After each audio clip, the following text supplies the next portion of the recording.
finale of the course on excellence in leadership. And this morning, we have none other than country's most well-known economist and the former governor of RBI, Dr. Bimal Jalan. We're extremely happy and thankful to him for being here. And following his session, we would have Javagal Srinath to speak to him and to share his experiences on cricket. And in the afternoon, we have the valedictory address by J.R.D, the Commissioner of BMP. So this morning, we start the session with Dr. Bimal Jalan, and may I invite Dr. Kasturi Rangan to introduce and invite him for the lecture.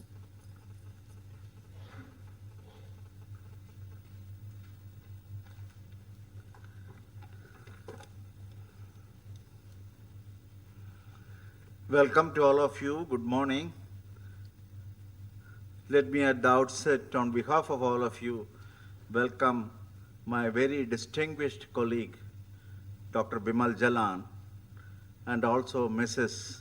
Jalan, who is with us today morning.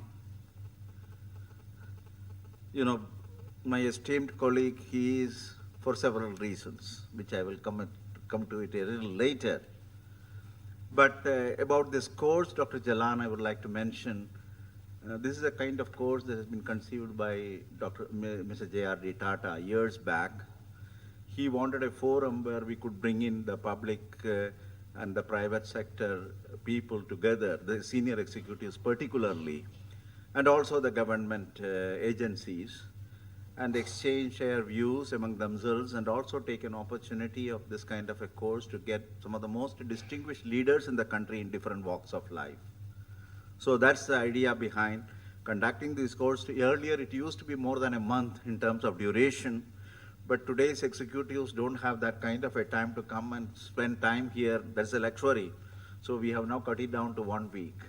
And so that's how it is. And I also know that yesterday most of you had been to Infosys campus. I hope you enjoyed that visit and you had a good time going through the type of organization that they have in the context of providing leadership in the area of information technology.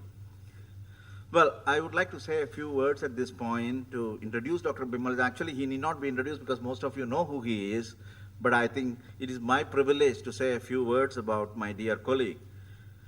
Dr. Jalan is one of India's well-known economists. He was governor of the Reserve Bank of India from 1997 to 2003.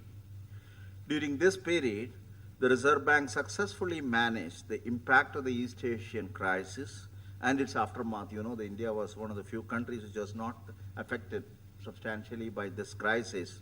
And you know the type of people who are behind this to ensure that we have a robustness in economy which is not affected by these kind of changes is, I think, one of the key architects was Dr. Bimal Jalan.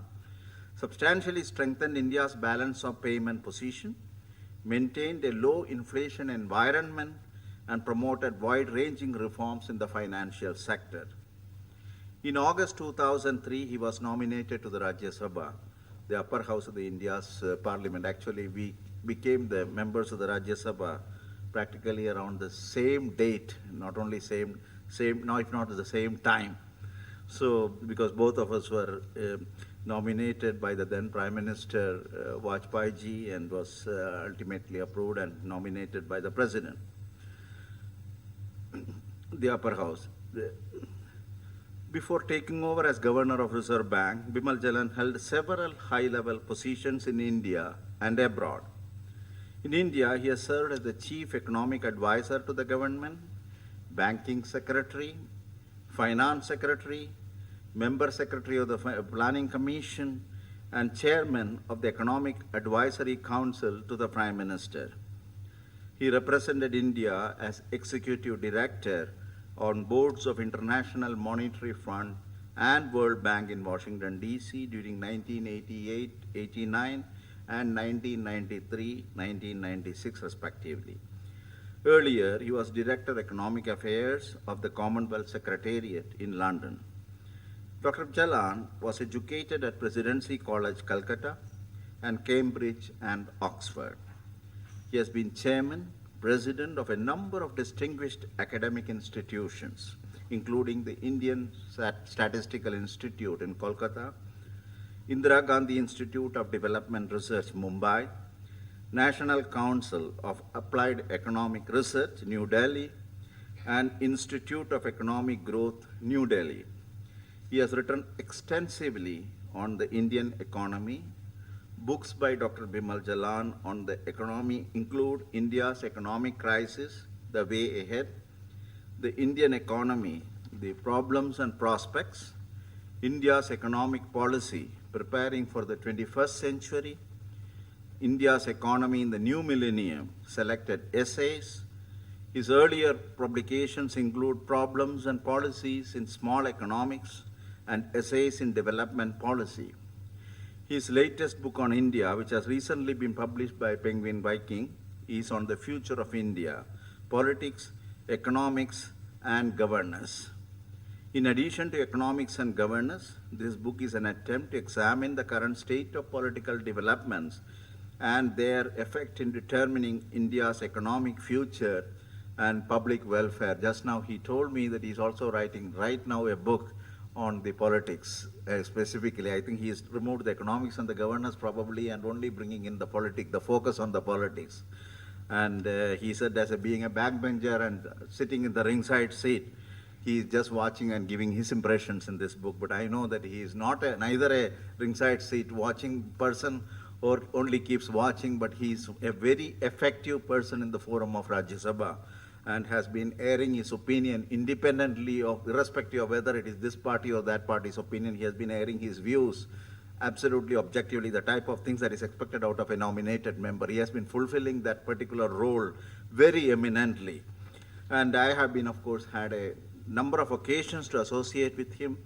You know, the finance secretary normally is a member of the India's Space Commission.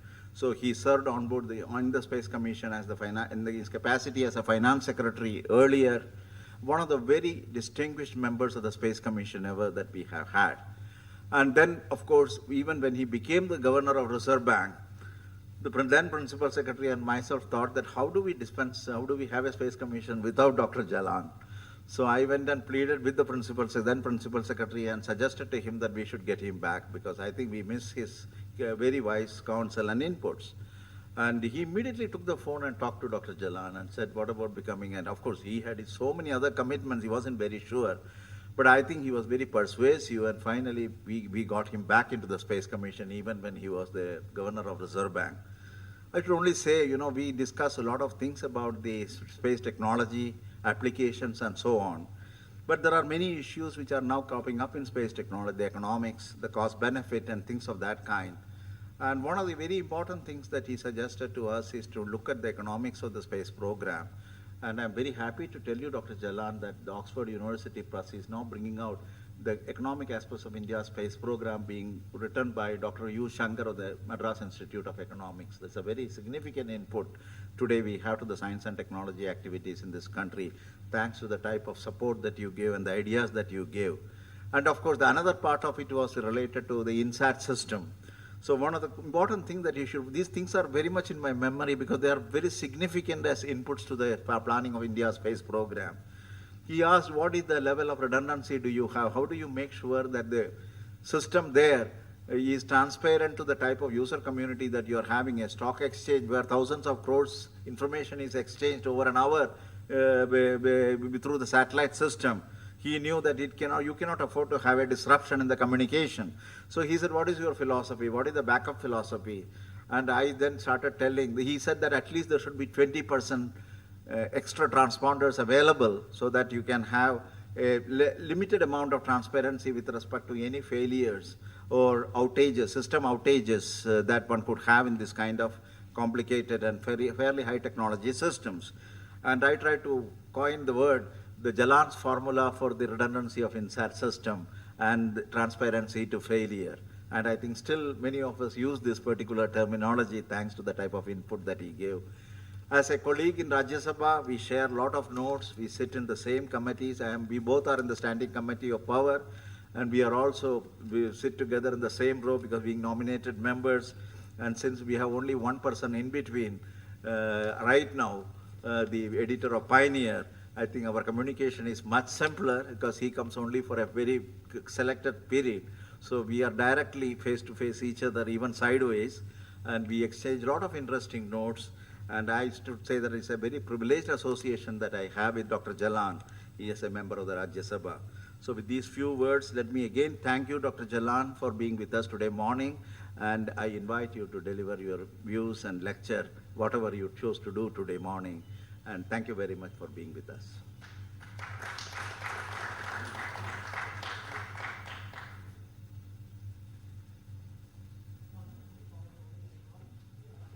Thank you very much, Kasturi Rangan. You were much too generous, as always. And at this stage, I think we can be a little discursive, as it were, interactive, discursive, share some thoughts with you, and also interact on this whole issue of leadership and management at the national level. But before I do so, let me just say a thing about in my professional career in the government. Kasturi Rangan was very generous and very nice to mention my connection with the space. And I must tell you that if India is where it is in, say, space, technology, science, this is a reflection of leadership, but not only leadership, but also management. And if you are looking for, say, the kind of symbol of India's progressiveness, India's ability to do what it can do, India's ability to overcome constraints, and India's ability to lead and give a vision of what a developing country, a poor country can do, then you don't have to look at the stock exchange, economy, or anywhere else. You look at that scientific community of ours. And you are here at NIAS. Nobody had given India a chance that you would be in the space. Nobody gave India a chance that you would be able to lead the research among developing world, that today you would stand on an equal footing. And what was surprising and what was quite novel was the fact that India was a democracy. Now, if you just think about it, we have great scientific achievements in countries which have been their developed countries for 200 years or so, or 100 years, 150 years, US, Europe, and so on. Then you may have perhaps Russia, China. But if you think about a developing country, which was a colony until 1947, which emerged from that shadow, and in 1947, a country, one of the poorest countries, a developing country, a diverse country, then nobody would have given us a chance. I'm starting with that because if you're talking about leadership and management, and we should focus on what could be done, because you had leaders. You had leaders like J.R.D. You had leaders like Jawaharlal Nehru. You had leaders who had fought the independence battle, and they had the vision to put India where it should have been long ago. So that is leadership. But this leadership could not have been accomplished without management. And who were the managers? You have Kasturi Rangan, you have Homi Bhabha. They were also great leaders. But then you have to manage. That if you are head of the scientific institution, if you are head of some other institution, if you are head of NIAS, if you are head of, say, the Indian Institute of Science, and if you are leading anything, the management is just as important, and management is multi-layer. I mean, you have to enthuse people. I mean, Mr. Jawaharlal Nehru or Mr. J.R.D. Tata couldn't come here and manage what the problems are, what the issues are. I mean, you have this huge campus, where should what be located, what kind of equipment. That is management. So I'm starting with that part, that the management and leadership at the national level. You happen to be in NIAS, and I think we should focus on that part. When you think about it in abstract, that this is concrete, what we have been able to achieve in the field of science. Kasturi Rangan was kind enough to mention my participation also in space. One of the things which I was on the economic, financial, administrative side, always in the government, and I didn't belong to any service, but I was just from outside as an economist, recruited in the Ministry of Finance. And as it happened, when I got into sort of secretarial positions, particularly as finance secretary or banking secretary, then I found I was very much associated also with scientists. I'm saying this and then I learned that if you have a concept, a vision, but much more autonomy, an administrative autonomy, and if you have a set goal, I mean, what we found, and when we were dealing with this whole issue of space and whole issue of atomic energy, I was also on the board of the atomic energy in my capacity as the finance secretary, or financier in my capacity. So the interesting thing was that the science, technology, atomic energy required finance, and we were present, but the vision was different, that we have to get there. That was the direction of the governments. And the management was different because they were capable of achieving. They were leading a band of people who were committed to the tasks at hand. And they were scientists. But when we were interacting, he was kind enough to mention 2-3 things whereby we were trying to introduce economics into science, as it were.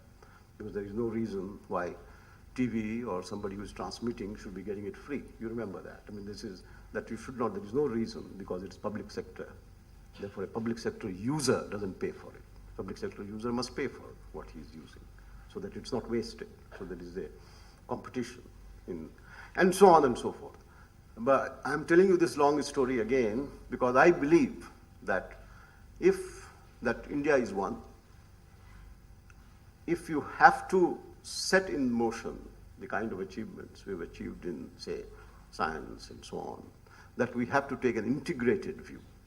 It doesn't matter at that level of the top administrative system, management level or leadership level, where a scientist, an economist, a financier, an industry person, J.R.D. It has to be together. And you'll be happy to know that and this is another little bit of tidbit for you, when I got to the Reserve Bank, when Kasturi Rangan was kind enough to ask me, I was reluctant because I said that I'm now in a different field altogether, not in the government of India, but he was kind enough to ask me to come. Then I also thought that why not scientists on the board of the Reserve Bank? Because the Reserve Bank is the top monetary authority, top financial authority. It holds all the banks. It interacts with the Ministry of Finance. It has a say on fiscal policy, financial management, fiscal deficit. And if we have a top scientific organizations, but then why not the two of the leading, why should it be only economists and industrialists or commerce or something, or administrators? Why not scientists? So I took it up with the government of India, and for the first time, you'll be delighted to know that the government agreed to have 2 scientists on the board, governing board of the Reserve Bank of India. Because I was in the Space Commission, that was my repayment to the scientific community. And who were the 2 scientists? None other than APJ Abdul Kalam, who became the President of India while he was on the board, and then CNR Rao, who is, I think, right across. I mean, I'm putting all this together because what we are talking today is about leadership and management at the national level.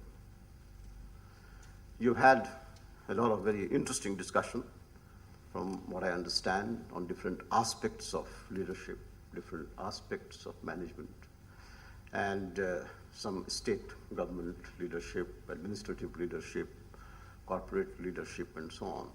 So the issue really arises that why do you need excellence in leadership at the national level? If all of these components of the nation are doing well and are in good shape, then it doesn't matter how our politics works or what the leadership. But what we have discussed, what we have talked about, just think for a moment that that you could have the NIAS as an excellent institution. You could have the Institute of Science as an excellent institution. But could you have had India as an excellent scientific achiever? Could you have been in satellite? Could you have been in space? Could you have detonated the bomb? Or could you have acquired capacity where America now wants to associate with you if you did not have management and leadership at the national level. This is the crucial thing. If you didn't have the vision of our leaders of old, and if you didn't have management of the your Department of Science and Technology or Department of Space, could we have achieved it? So that's the first point I wanted to highlight to you. Mainly that leadership and management at the national level would determine where India is going to be. And irrespective of what we do at the ground, at the state, or wherever we are, if that vision is lacking, if what we have at the Delhi level does not work, if your ministry is not providing you with the kind of leadership that you expect, then India will not be where you would be. The other major characteristic of India, which is also different somewhat from other countries, that, and which is crucial to our future, is that we are a large, diverse, multilingual, multicultural, multi-religious polity, and also a democracy. That all these different aspects of our diversity are united in a democratic framework. That if you go to parliament where we sit now, or if you go to a ministry, the entire country is there, or representatives of those countries, the IIS or the IPS, anything. So this large, diverse, multilingual, multicultural country, that if you want democracy, if you want it unified, if you want it to be one, if you want it to be leading, then both leadership and management are of essential characteristic. It may surprise you that India is probably the unique in that respect. You take, for example, China. China has more people than us, but much less diversity. You can say the United States, developed country, it may have much greater ethnic diversity because of immigration, but it is 1/3 of our population. You can think about some other countries which have led, which have done well, but you would not find a large, democratic, diverse society which has been able to, with kind of diversity and so on, which has been able to achieve what we have done. And now I keep on bringing in democracy most of the time, because it's easier to have leadership of the kind that a country wants if you have authoritarian regimes, because you can decide what I want to do and do it. But also the experience of the world over shows that you have more authoritarian regimes which have failed than have succeeded. China is a different example. Russia, of course, broke after a while. So democracy is of essence. And in the 1950s, I mean, again, I'm getting into the background, because to come back to the focal point of why we have to be proud of the kind of country that we are, that nobody gave us a chance in the 50s that India would survive as a democracy, because of the diversity, because of the colonial background, because there were leaders who were unique, but they were supposed to be unique, the high poverty, and we did get into problems, after financial problems. All of you remember after 1956, the first balance of payments crisis, 1962 war with China, which was a great psychological setback for our leadership. Then you had the food drought, and then 73 crisis, 79 crisis, 78 crisis, the whole lot of crises in 1991 crisis. But the interesting thing was that India continued its passage as a democracy, despite its diversity, despite all the problems. And many of these problems were also resolved, which couldn't have happened without leadership. The important point I'm trying to highlight is that all of us, wherever we are, and most of you are leading your organizations, are very high up there, that it's not enough to lead and manage the organizations of which you are a part, including Parliament. But it is absolutely essential that we contribute and demand leadership at the top level and management at the top level, at the national level of national goals. And this is where excellence is of utmost importance. And the related issue, which I also tried to bring out already, was the difference between management and leadership. I mean, leadership is visionary, leadership is one. And interestingly, not many good leaders are also good managers,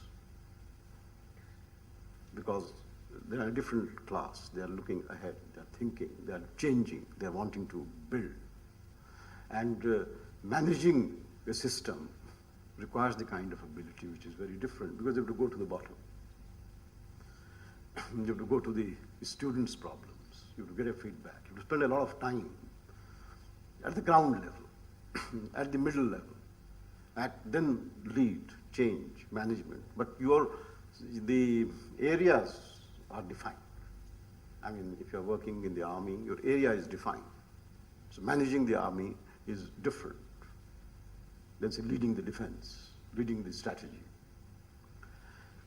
So these are, I mean, crucial issues, and on this, that all of us, wherever we are, we have to concentrate on demanding leadership at the national level, ensuring that we support the best, and if they are not performing, they are not leading, then they are answerable, and that's democracy.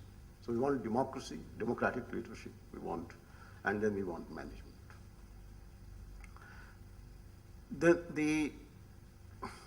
Now I want to shift the ground once we agree on this national level, and that there are differences between being a leader and being a manager.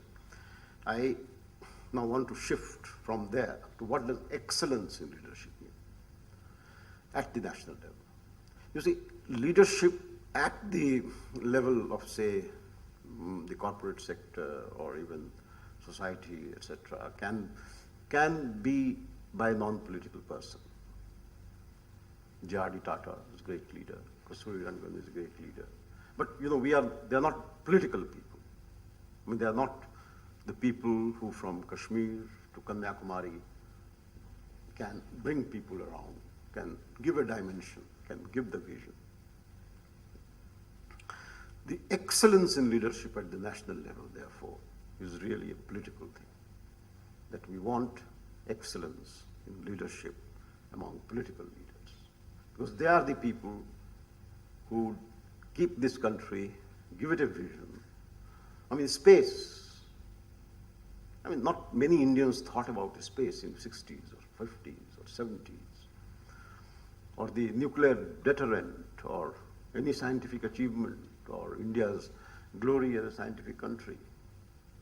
It was somebody else, as the national Jawaharlal Nehru, who could command this support. He could give direction, he could support the national resources, he could build, or J.R.D. could do all this, you know. Now, but political level is essential in terms of leadership at the national level. And Dr. Kasturi Rangan just mentioned about the small role that some of us are now playing in Parliament, watching Parliament, and the general view in India, and I'm sure that I represent the views of most of you also around the table who are excellent in your own organizations, that there is a sort of general disenchantment with our politics. There is general dismay with our politics. There is a general sense of, you know, sort of disappointment that whatever we see happening in politics from day to day and so on is not to our liking. The corruption, different ministers, all kinds of things, I don't want to go into this. But then we forget it. Then we say to ourselves that, politics is what it is. Politics will be what will be. Let us concentrate on our job. Let us do what we can. Now, so far it has worked very well. And okay, we have done well, and the country has been extremely lucky. Among the economists, corporate sector, that Kasturi Rangan, I'm sure, and many of you deal with. And there is a feeling that India has arrived, has come to a point, 8% growth, 10% growth, economy is on the autopilot, it doesn't matter. What happens in politics? And that we have achieved, what we needed to achieve, and India is great, India is going to get greater, it's the second most powerful country in 2025, 2030, so why does politics matter?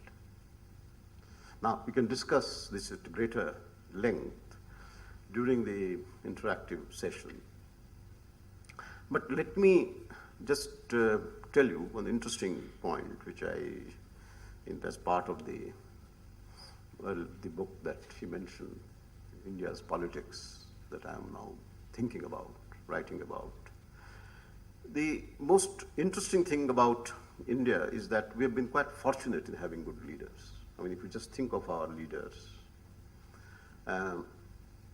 take the present leadership of Dr. Manmohan Singh in this room, where it's off the record, I can talk about him. One of the greatest minds of our country, great leaders, integrity, everything, everything that you could ask for. Vajpayee before him, a fundamentalist, more sort of rightist party. He was also a unifier. He was across the, and that's why what gave him prestige. Before him, we have had a number of other leaders and so on. But the most interesting thing is that in the past 60 years since independence, between 1947 and 2007, they exclude the present government, that we have had only 5 leaders as prime ministers who are able to complete their 5-year terms. This is where changes are occurring in our society and in leadership. Jawaharlal Nehru, of course, Indira Gandhi, Rajiv Gandhi, Narasimha Rao, and Mr. Vajpayee. 4 Congress, 1 BJP. More interesting finding, or more interesting fact is that only 2 of them, Jawaharlal Nehru and Indira Gandhi, were re-elected as prime ministers after completing their 5-year terms. And in addition to these 5 ministers that we have had, 5 prime ministers that we have had since independence, who completed their 5-year terms, 2 of which got re-elected, only 2. That we have had 8 prime ministers who had tenures of 2 months to 1 year and so on. So what does all this mean? That we are going through a period of transition.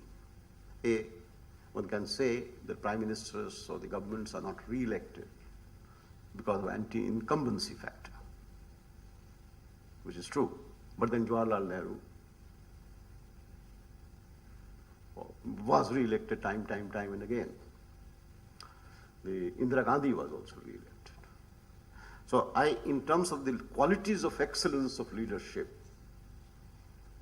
the mandate of the people in a democracy is also of great importance to my mind. And what's happening now is that we are in a different phase of our politics, which we will discuss, we can discuss if you are interested. But let's think about for a minute in the 2 leaders who won mandate, who not only completed their 5-year term, but also won the mandate.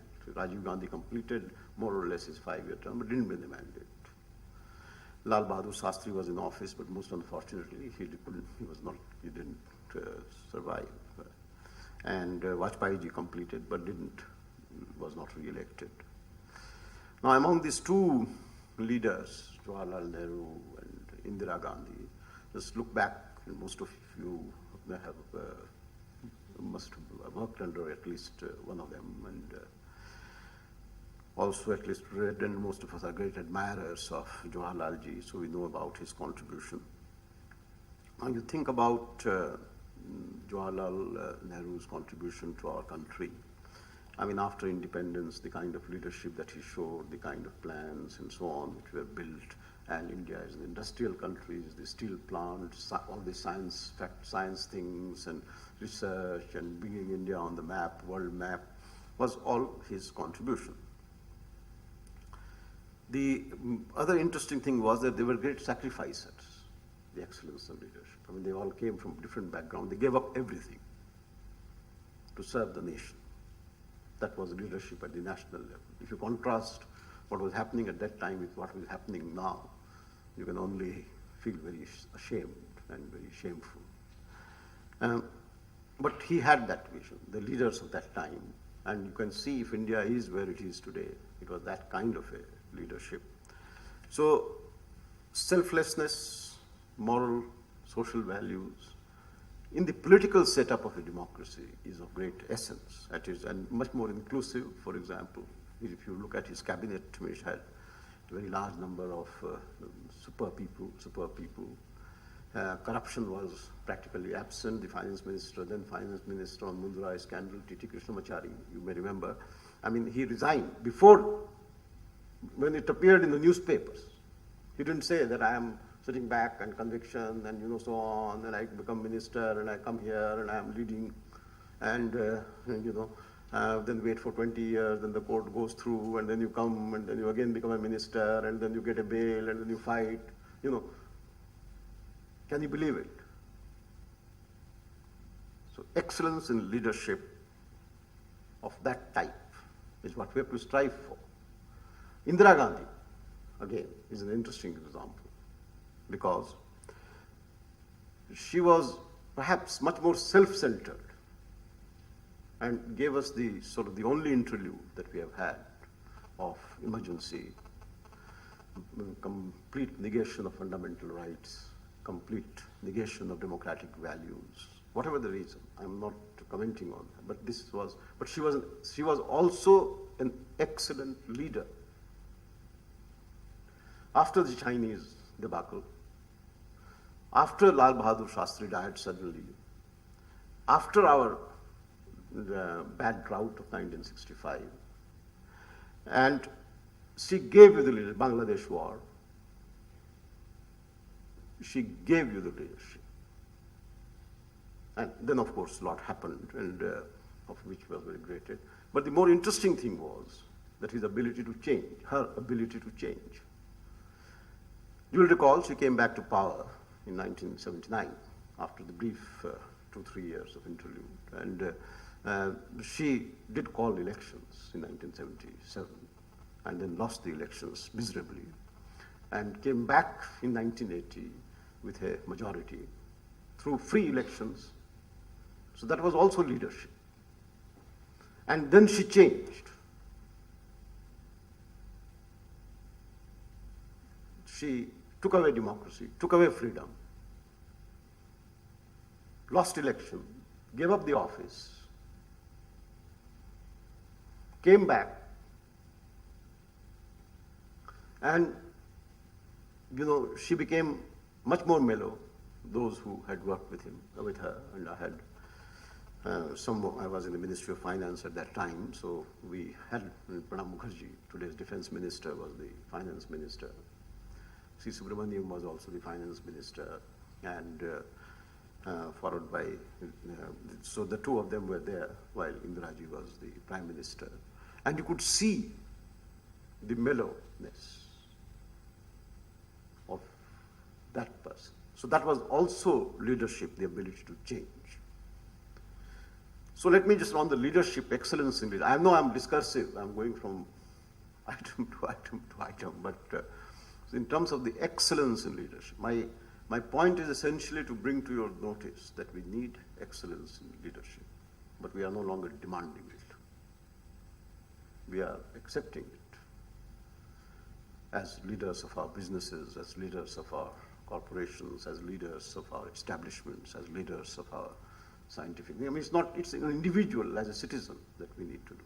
Now, what does it all say? If you look at the broad sweep, the long history of India about leadership since independence, there are some things which come out clearly.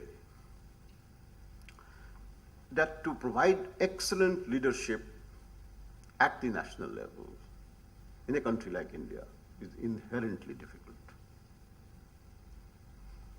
That is why we've had short tenured prime ministers, short tenured governments, failures of difficult type, diversities, conflicts of interest, and so on and so forth. So it is inherently difficult. And then you look at the successes that we have had, it's because people were good and we were lucky, and also both Jawaharlal ji, Nehru, and I think Indira and Vajpayee ji, and so on, they gave leadership because of their integrity. They gave leadership because of their decisiveness to pursue policies which preserve India's sovereignty, economic viability, India's potential as a great nation.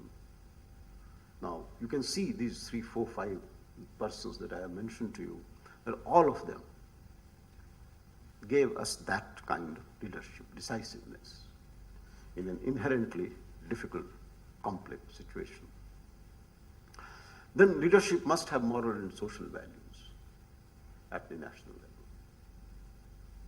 There is no way in which you can have excellence in leadership if you are accumulating power for yourself, as you saw during the emergency, or if you are accumulating wealth for yourself, as we are seeing from time to time in our states, but in particular, or if you are after your party and not after the nation. So the moral and social values, to my mind, are essential characteristics of excellence in leadership. And then the ability to change. Circumstances change. Where India is located today, what the surrounding events are politically, what the economic challenges are for the future, they change. In 1950s, one can say that yes, India should be a planned country, India should be a centralized democracy, India should be this, that, and the other. But we then found that after 1964, we came into stagnation, balance of payment, everything that you could say about India was happening, which was bad. So you had to introduce competition, you had to introduce something rather than an administrative system. So this ability to change according to circumstances, and I think this was where Indira Gandhi also set an example. Nehruji, interestingly, was not able to change. And as you can see, was shocked after the China debacle. So if you are talking about the characteristics of excellence in leadership, it's extremely difficult. But I'm just making the sort of more abstract point that you need decisiveness, adherence to moral and social values, selflessness, ability to change. And all this is extremely, extremely, extremely difficult. And taken as a whole, when I look at our national leadership, I salute them. That by and large, we remain a democracy, we are a democracy, we are a great nation, and that we've had people of the kind that we have had. So that is leadership. Management. I just take 3 minutes. Management at national level, I'm afraid, has gone down. You had that vision. You still have segments of our society where the political leadership is not interfering. And they are interested in management. Maybe the scientific establishments is still, the Space Commission is still. But if you look at our entire public delivery system, health, education, services, infrastructure, there is a virtual collapse. Bangalore, this great city which has put India on the map of the IT and everything. But look at the airport. Look at the roads. Look at the congestion. But that is management. Why? Now, you can say that it's the fault of the government, of the state. I don't agree. Of course, it is the fault of the corporation, it is the fault of the government, but there is national management leadership is also lacking. For example, we have some very distinguished IAS officers, and I can share this here, IAS officers, IPS officers, army officers.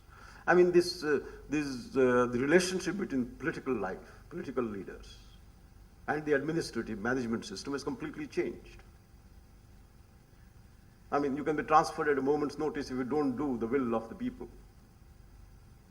If you don't concentrate, use your entire resources in building that road or providing that facility to the leader, then you will be transferred. In UP, our largest state, in 6 months, you remember, Mayawati was the chief. They had a compact that 6 months BSP, 6 months BJP will be in power. I thought at that time it was a good thing that we have a democracy and it's coming. When she came to power, she transferred 1,000 senior officers in 6 months. This is all statistics which is compiled. Kalyan Singh did one better. He transferred 1,200. Two completely opposite sides. And many of the cabinet secretaries, T.S.R. Subramaniam and others, have written their memoirs. And how do you manage a complicated, difficult country with a planning commission at the center, with the state here, with 20 agencies involved in getting everything done? If this so-called separation of powers between the civil services and the political leaders has collapsed. What was the separation of powers in the time of Jawaharlal Nehru? I mean, I've seen papers and so on of B.K. Nehru, Bhuthalingam, who used to be finance secretary. I mean, telling Jawaharlal Nehru that we are in a balance of payments crisis because you have taken a highly isolationist attitude. Jawaharlal Nehru is on file. And Jawaharlal Nehru is on leave in Kashmir. And he sends the file back with saying that, no, this is not my view. However, if you think I should do something, tell me what I should do. And that's how the Aid India Consortium in 1958 was formed, blessed by Jawaharlal Nehru. He didn't transfer Mr. B.K. Nehru. He could have. Because the administrative management system was supposed to be here, as we have in the scientific department. It doesn't happen in scientific departments. But an officer belonging to Andhra, Karnataka or somewhere can be transferred tomorrow. As officer in special duty in a tribunal for looking for something and, something this kind. So that is, but we will discuss some more. So I think the primary task of India, apart from, the democracy, the exercise of democracy, vigilance, democratic vigilance, and thanking God once in a prayer you pray, just thank God that we have had good leaders at the national level. The primary task is management at the moment, and hopefully that all of us can try and contribute to a change in the way we look at our politics, that in the way we think that it doesn't really matter, it matters, and it will matter. If not today, tomorrow, then certainly day after tomorrow, it will matter. If we don't preserve what has been given to us, what we have inherited, and what has been the best that we have seen. And we are lucky, yes, but if you just look at the present cabinet, just all of us are involved in that.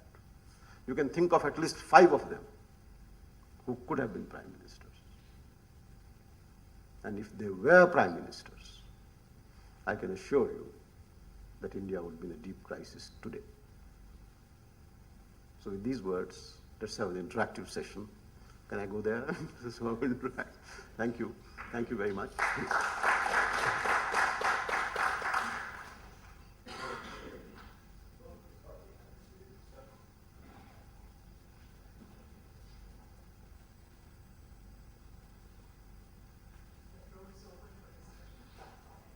I'm sorry, I was very discursive, so it's a difficult issue. You've done everything, talked about everything. Yes, please go ahead. Yeah. Start with Mr. Sanjeev Arora. He's from the External Affairs Ministry. It's a privilege to listen to you, sir. I have, sir, 2 points. Well, we are roughly a month away from the presentation of the next budget. And we all know the considerable achievements of the Indian economy in recent years. At the same time, the very daunting challenges, particularly 30% of the population living on less than $1 a day and 70% on less than $2 a day. Inflation is increasing and so on. What is your prognosis? And the second issue, sir, is it relates to the reform of IMF and World Bank, the Bretton Woods institutions. You've been India's executive director on both. Well, while there is in recent years a considerable debate on the reform of the United Nations, including that it should play an increasing role in the economic and financial architecture globally. But I think one is not hearing much on the reform of the IMF and World Bank. So your views, please. Thanks, sir. Can I have pencil also? No, let me just deal with the second point first because it's relatively easy. The IMF and the World Bank are dominated by United States. They are really that because the United States has a veto power by itself. Nobody else has a veto power. And the European countries are also represented. Developing countries have very small quotas, and they're passing through a phase where the World Bank is at least doing something which is more programmatic, more programs, and does contribute through studies, research, and everything. The IMF is a bit of a limbo because it doesn't know there is no demand for IMF funds and so on and so forth. The most exercises which are going on just now are internal. And the reason for that is that United States is completely sort of aloof, as it were. It is not, because it doesn't borrow, it doesn't do anything. These institutions are no longer politically important as they were used to be. So there is a complete unconcern, and this also includes some of us, that is developing countries, because we are also out of their realm, as it were. So we are also not paying enough attention. The answer is simply this, that at the political, at the countries level, at the membership level, because of the indifference of the United States mainly, and also accompanied with other countries, there is no outside focus. UN comes into focus because of the Security Council, Iraq, Iran. Every day there is a political issue of the country, nation. So UN comes into focus. There is talk about that. But not much has been happening there either, as you know, because of the veto powers and all that. And they've talked about strengthening or broadening the Security Council apparatus, but not much success. So this is really, I mean, they are in a limbo, let us say. And we just have to wait and watch. And unfortunately, neither the developing countries nor the advanced countries, and particularly the United States, are taking any interest. Now, to come back to your first point, which is much more to us immediate, of great immediate importance, which is the budget. I think the issues that you raised about the 30% of our people and 70% of the people is not the tax side.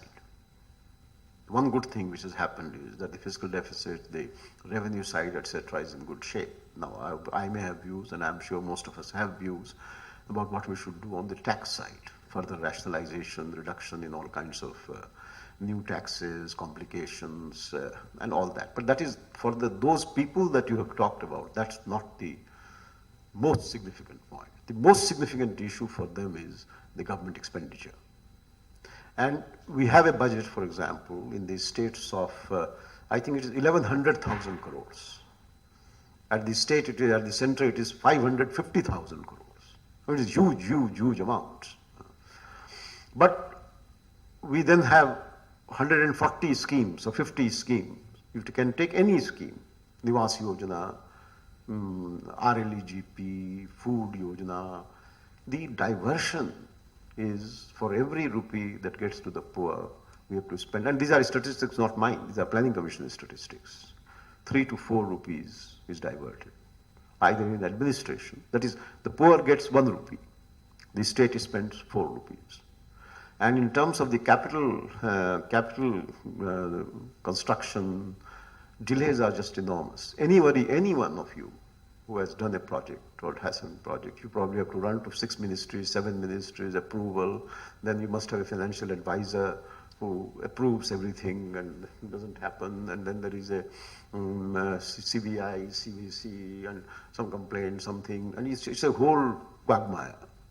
And it's not a budgetary issue, but it's a much larger issue of how to make government expenditure more effective and how to use channels and how to use instruments which can make it more effective in delivery. I mean, outsourcing is another thing which has been talked about, that government owns but outsources it to private sector and then monitors it. I mean, but those are issues that would take too long to discuss. But to my mind, it is the expenditure side which is much more vital to improve our management of the expenditure and to reduce the layers. And nobody cares. I mean, I am sure that anybody who has done this project would have had to deal with 10, 15 ministries at any time. Sorry, it's a very interesting issue that you raised, Mr. Arora. Mr. Sadish Tandon is from Department of Telecommunications. Sir, I've got a general question. Ours is a federal state, and when we talk of the national level political leaders, then at the provincial level we have got the state leaders. And as you rightly mentioned that there have been flashes of brilliance in the political leadership.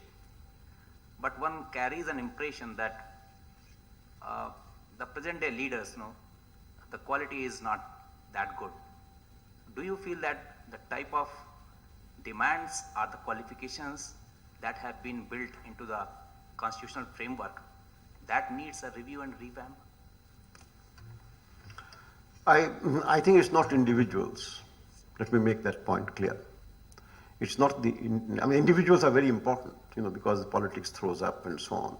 But the issues have become of two types. It's not qualification in terms of educational qualification, professional achievement, and so on. One is that the attractiveness of politics as a career of choice has receded for most people who are qualified, who want to do things. Why? This is because if you want to enter politics, you'll have to be corrupt. If you are not corrupt, you will tolerate corruption.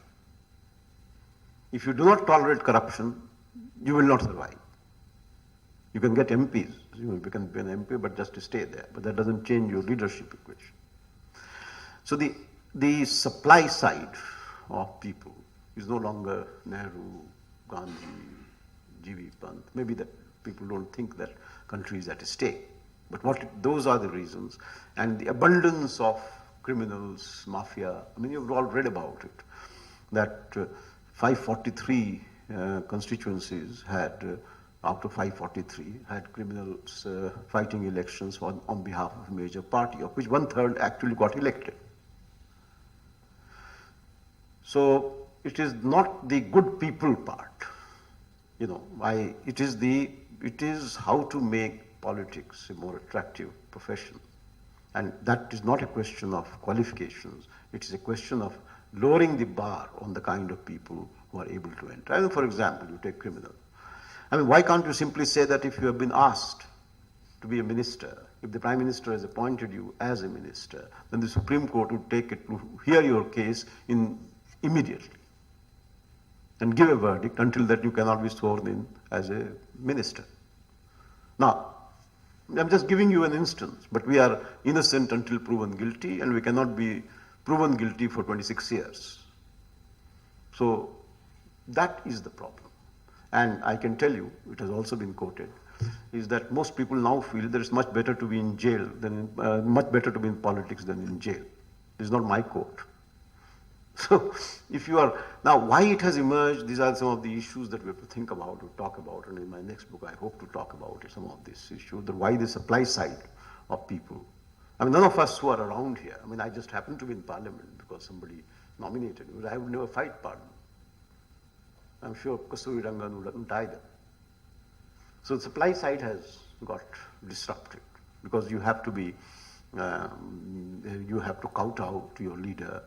If you don't, let's look at our parties now.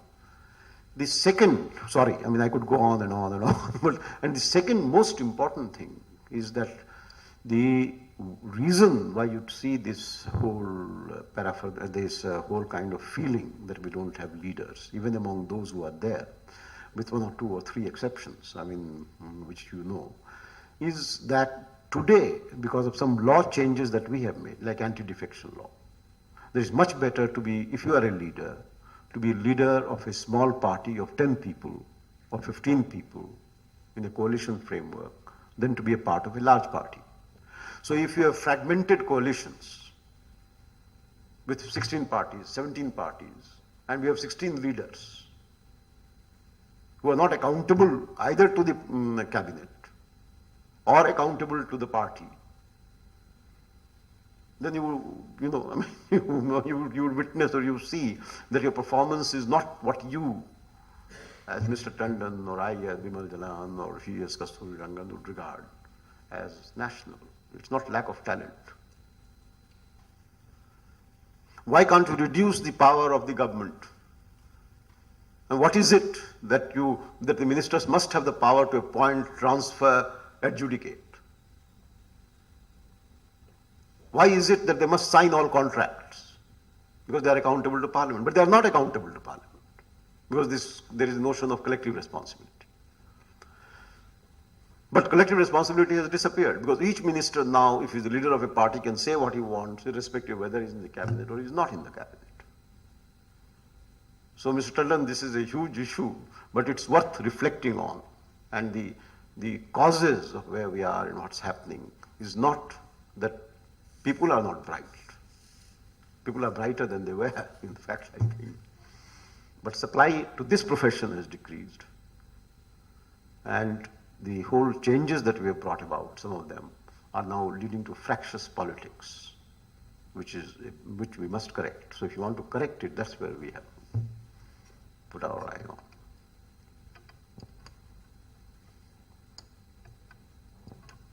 Yes, Mr. Saxena, from the Institute of Astrophysics.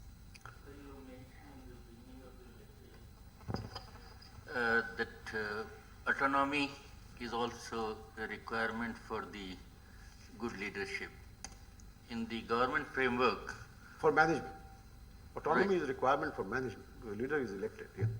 okay, so even for the management, what is in the government framework, what is the meaning of this autonomy? I mean, could you just little more elaborate on that?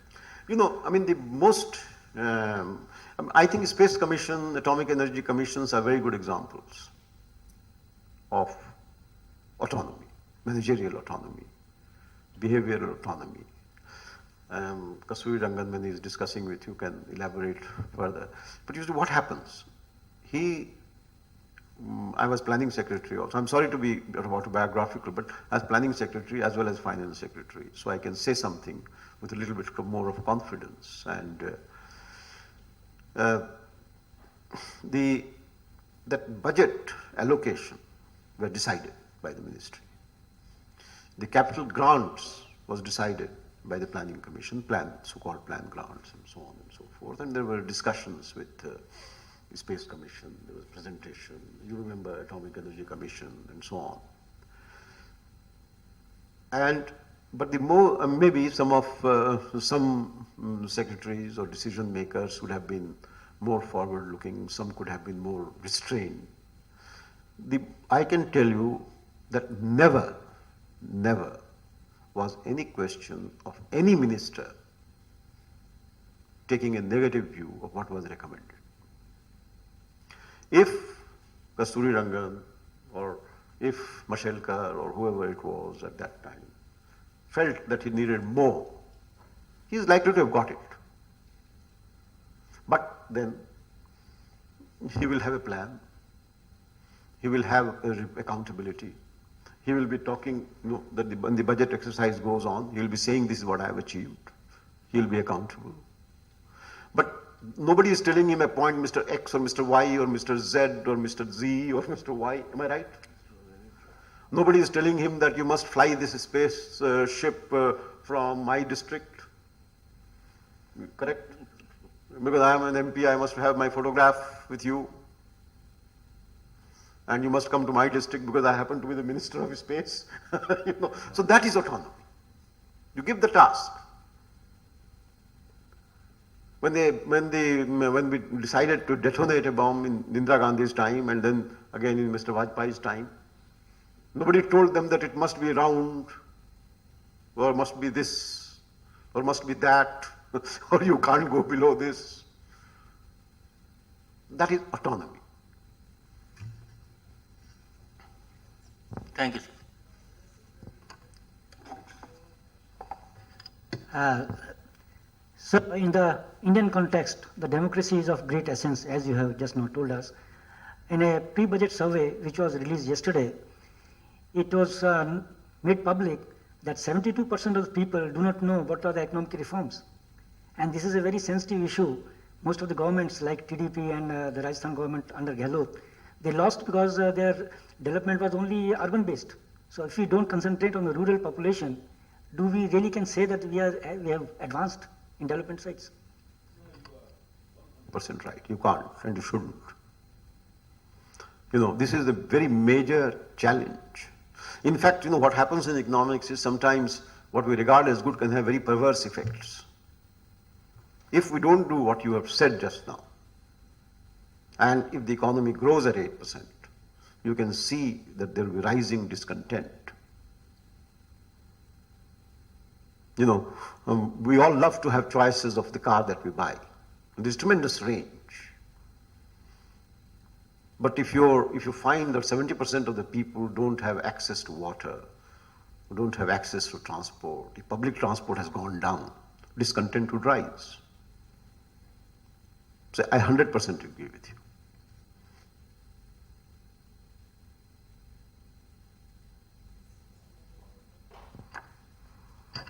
Sir, I am Madan Gopal, sir. I am Commissioner of Public Instruction in Karnataka, dealing with primary and secondary education, sir. You rightly mentioned, sir, about electoral reforms. This is the issue I thought I should seek your views, sir. Since I also worked in Delhi in various capacities. What we could see, sir, when we joined service 24 years ago, if you see the present, certain institutions were deliberately made dysfunctional. Like when we joined the service institution of Chief Secretary. And now we have extra constitutional authority called Chief Minister's Office. Similarly, at the national level, the respect which the CAPSEC derived in the past, now we see the extra constitutional authorities in PMO. They may be a secretary or the whosoever. I think one reason is that, sir, these once institutional which are supposed to function under the legal framework are made dysfunctional. Obviously, impact is to be, it's very clear, sir. And surprisingly, sir, some of the leaders which you have mentioned, like state also I don't want to take the names, but some of the leaders, like Mrs. Gandhi, where the entire deterioration of institutions, where the institutional authority was undermined.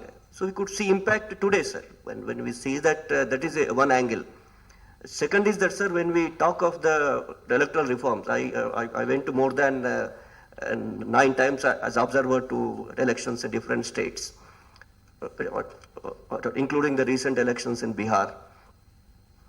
What says, sir, the justification of a politician nowadays is that whether it is an MP has to spend not less than 4 to 5 crores. And why is spending what for, we all know, it's not a state secret. And MLA is spending 1 crore and odd. It has percolated to such a level, sir, in the recent elections in Karnataka for the school development and management committees, which was formed on the recommendation of Dr. Raja Ramanna, though government has tampered here and there. But that the school development management committees, we hear that to become the members of school development management committees, some of the members are spending 50 to 75,000.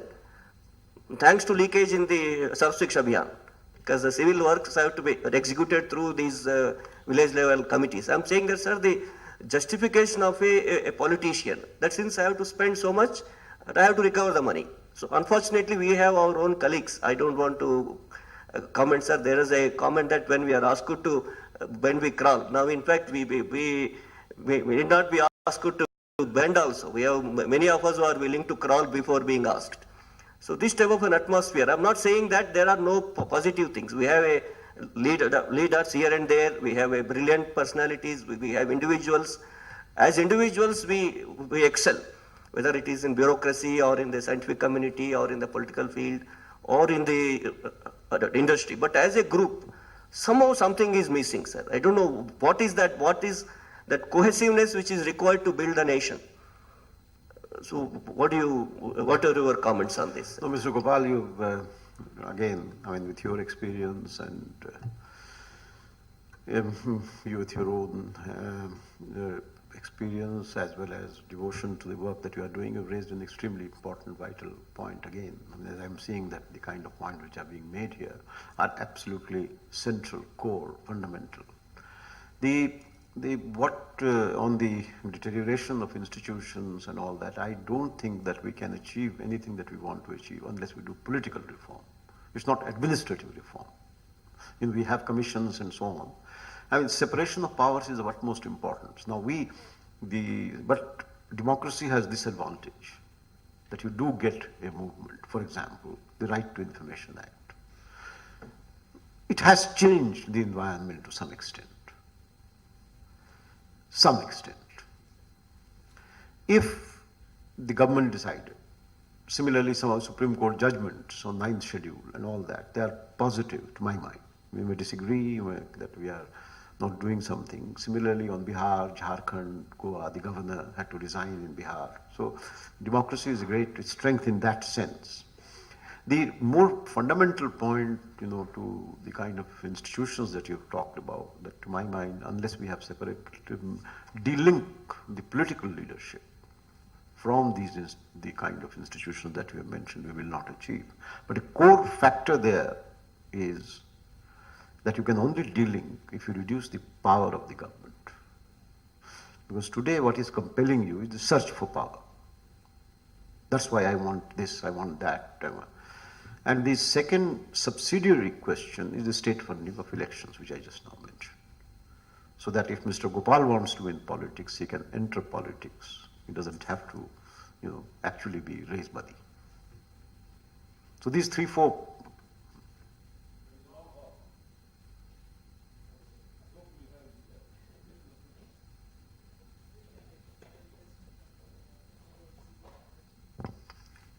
Morning, sir. I'm Commodore Balaji. I'm the project director for the Naval Light Combat Aircraft project. It's a question related to autonomies. We've probably had, as Dr. Kasturirangan has spearheaded the Space Commission, we had the Atomic Energy Commission. But is there any thought on an aeronautics commission where we could have autonomy? Whilst Aeronautical Development Agency has a certain element of autonomy, but aeronautics as a community does not have an autonomous body, and probably there is an element of, certain things that we could do better if we could have this. Is there some thought towards autonomy of aeronautics commission or to that extent, sir? Or would you suggest some measures to that? No, I would, I don't have any information on it, but I am in favor of autonomy all the way, with accountability. Autonomy has to go with accountability. So you should have a governing board to whom you are accountable, and you should have a periodic CAG audit, and you should have a periodic report in Parliament and discussions. But I am in favor of it, but I don't know what the government is thinking. It should be done. So, briefly, basically, whilst Aeronautical Development Agency itself is basically governed by, it's a registered society with the Raksha Mantri as the president and the finance minister as vice president. But it's a very limited body and focused towards a limited area. And probably we need to expand that scope towards this, because otherwise it has a very high level apex body, but it stops short there. And no, we should do it. I mean, there is no doubt about it. You should have a word with Dr. Kasturirangan. He's a very highly respected scientist. That this should be done. I mean, there is I can't see any downside to it in expanding autonomous apex organizations, and that's at the national level. So you can give directions, you're more able. So my best wishes to you, Mr. Balaji. Thank you, sir. We would have this session formally entered here. Let me request Mr. Syed Samir Pasha, IAS, to give a formal vote of thanks to Dr. Bimal Jalan.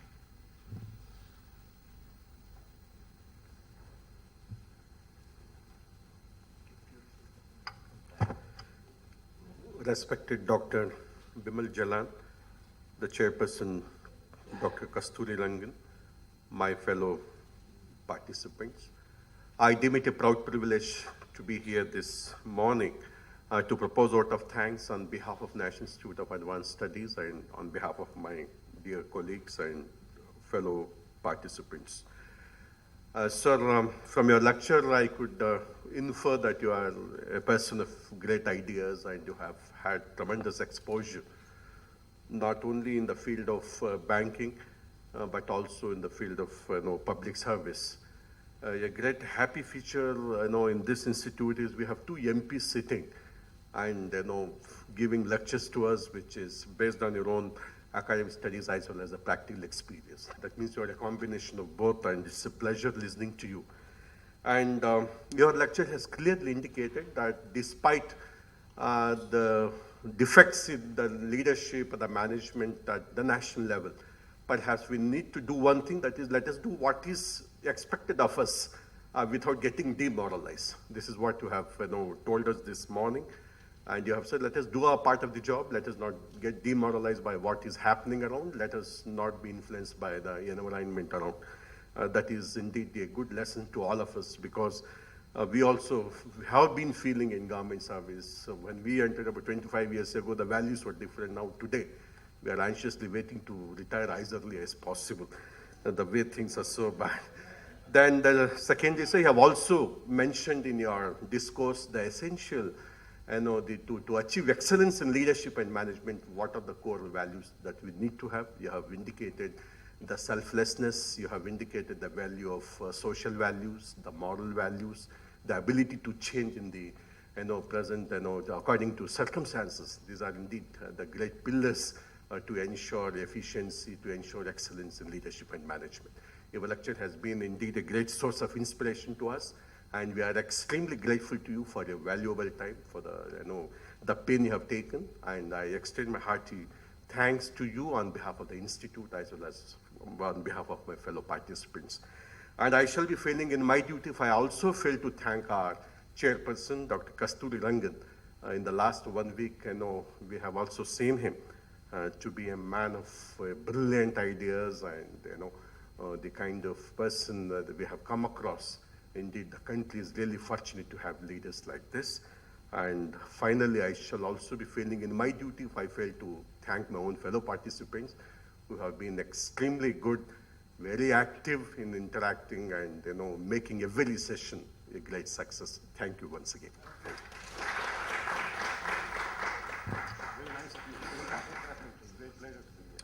Appreciating your presence and patience here, Sir Dr. Bimal Jalan. May I request Director to offer a memento to you? Oh my God.